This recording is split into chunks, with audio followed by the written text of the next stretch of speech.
Hello, I'm in a 2011 Subaru Outback, and today I'm going to show you how you would refill your gas. So from the driver's side, we're going to have to pull this little lever to get that safety to release on the cover. Then at this point, we'll go around to the passenger side, where you should see your fuel intake cover here. So this is loose now, whereas before it was locked. So I'll double check nothing's bent or broken, no debris stuck in here.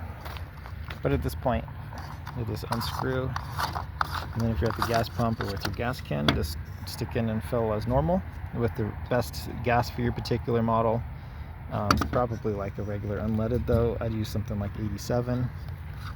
When you're done, screw this back on, and then when you're done, once this is closed all the way, this is where that safety was released.